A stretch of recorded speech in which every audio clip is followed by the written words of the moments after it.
Ladies and gentlemen, please help me welcome the captain of the Weekly Burghy and your host, Tommy Albrecht. This guy right here, yeah, baby. What's up? Hello, welcome. Episode 5 of the Weekly Burghy. As you all know, I'm your host, Tommy Albrecht. So recently, Dave, the T-Mobile girl has been fired. She spent the last 3 years riding that hot pink street bike, had that sexy leather pink suit, whatever it was. Unfortunately for her, the Power Rangers aren't looking for a new Pink Ranger because she hits all those qualifications. She's definitely hotter than Kimberly, though. Am I right, Dave? Yeah, Kimberly had a really weird face. She looked like a donkey. Yeah, I wasn't a big fan because she's pretty ugly. Oh, pretty ugly. Pretty horse ugly. And in Hollywood news, Hugh Hefner said recently that he had slept with over 1,000 women. It's even worse than 100, which explains why the interviewer was in a hazmat suit. And also in sports news, it's been March Madness. A lot of fun going on there. There was a huge upset when Georgetown lost to seed number 15, Florida Gulf Coast. That's right, Florida Gulf Coast. After hearing that, ITT Tech and Clinton Community were like, hey, what seed are we? Hey-o. Got him, book him. Uh-oh. Next, in news, two 13-year-old boys are looking at felony charges after they tried poisoning their teacher by putting hand sanitizer in her drink for 3 months. And in more important news, an alcoholic elementary school teacher doesn't realize she's been drinking hand sanitizer for 3 months.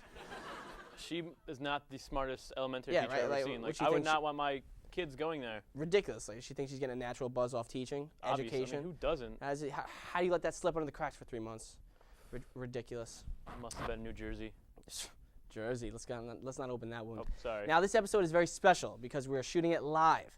But before you people at home get too excited and wet your pants, I must warn you that no, you are not watching this show live.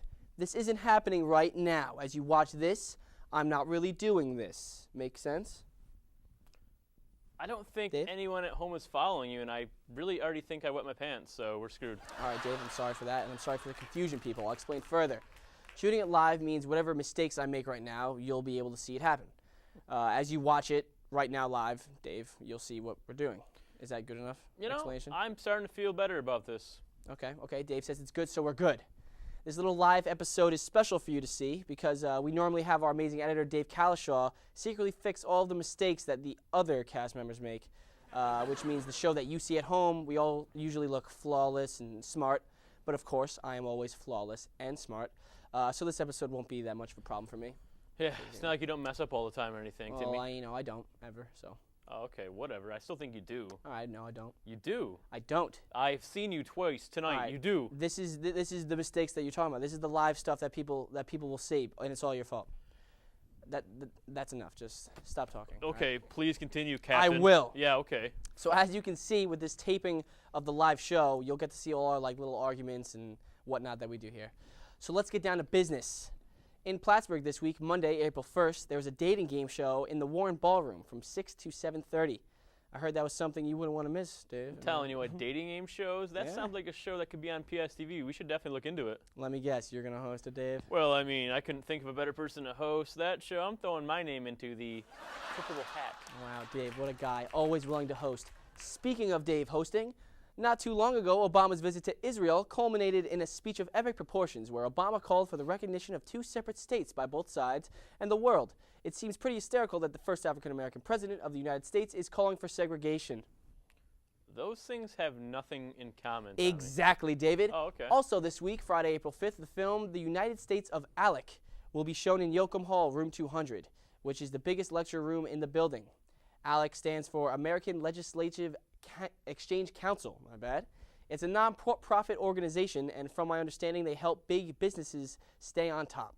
They try to run down public schools in order to put up more private ones, and they soon hope to control voting.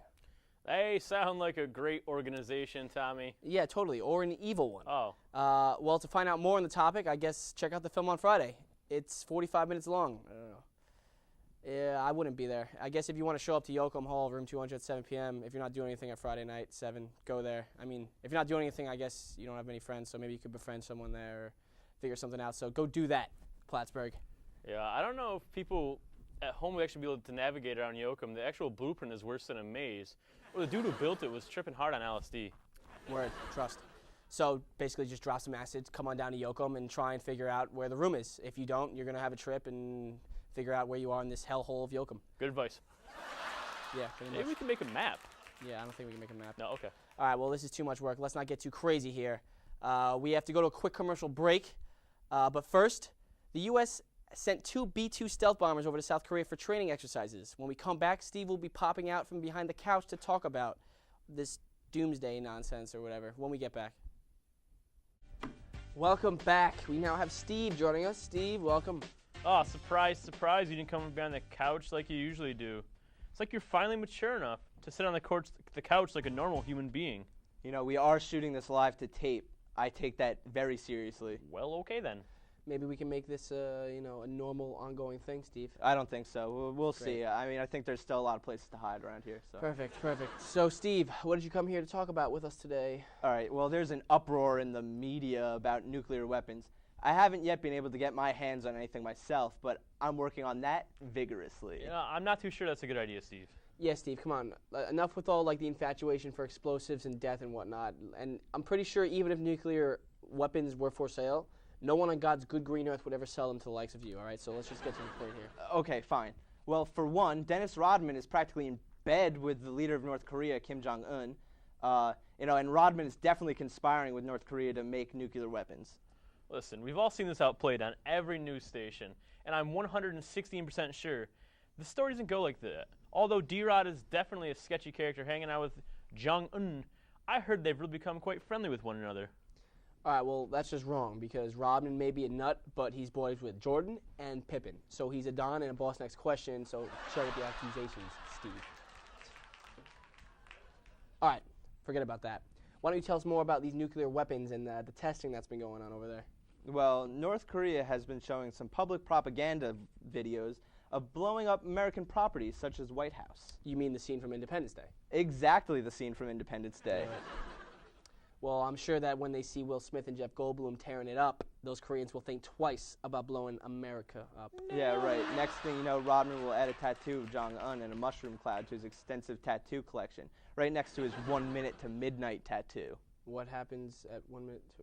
Never mind, I don't even want to get into it. Yeah, on Rodman, Did you hear don't about wanna the know. doomsday preparations that SUNY Plattsburgh has been getting into in case of North Korea's nuclear testing and whatnot? Have you heard about that? Oh, that sounds like something I should be in charge of. Yeah, I was thinking the same exact thing. There's a meeting in the underground tunnels in Algonquin right now. You should go out and help them right now. Say no more. I guess it's Steve to the rescue, as per usual, to save America once and for all from Korean basketball playing explosives.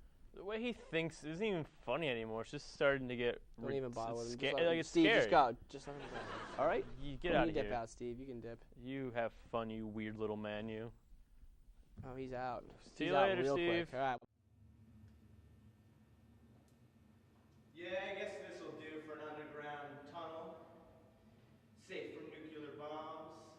We can put some machine guns there. Operational security can be done right there. Good. That's a fire hazard. That's gonna have to change. Good. I wonder where a meeting room would be. Excuse me. This would make a perfect meeting room, perfect strategizing room. Oh, look, we could even teach the arts after society goes down. Perfect meeting room. Thank you all for attending. I just want to say, for all of the people that are going to be late, I'm not going to go back and I'm not going to go over what I've already talked about. So if anybody comes in late, please just fill them in on what I'm saying, all right? That's all I need to say. So first, let's start with how we're going to prepare. We're going to need a lot of materials, a lot of things. We're going to have to get some food. I'm going to need chicken parm, lots of it, really important. Seriously. All right, so I guess that wraps up this week's agenda. Does anybody have any new business that they want to bring up? Nothing? No new business, people? Are you guys serious? No new business? No new business. Are you kidding? All right, I guess we can go over this week's agenda again. When are the rest of the preppers getting here? Hello, operator? Yeah, what's going on the home front? I thought there were going to be way more preppers. I was expecting like 7,000 people. Oh my god! I'm the only one left. Nobody else is alive anymore. What's that? Ah, friend. I'm gonna name you Wilbur. Best friends forever. So Wilbur, I think I just gotta bless this room. Some nice sage. So Wilbur, you much of a billiards player? Yeah, let's see what you can do. I bless you, Wilbur. Bless this new life. Oh, Steven wins again! Too bad, Wilbur. Come on, man, it's the end of the world. Why not? Yeah, that's the spirit. Good night, Wilbur. I'll see you in the morning. Just close your eyes. It's okay. Don't dream about the apocalypse. Wilbur? Wilbur, where are you? Wilbur! Wilbur!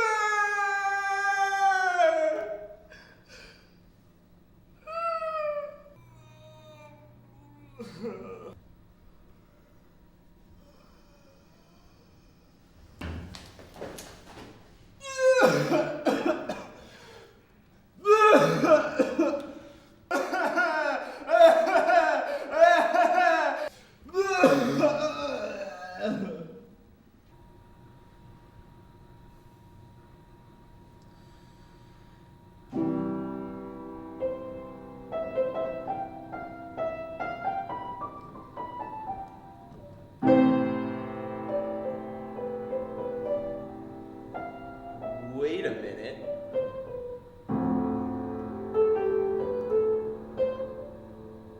I think they tricked me.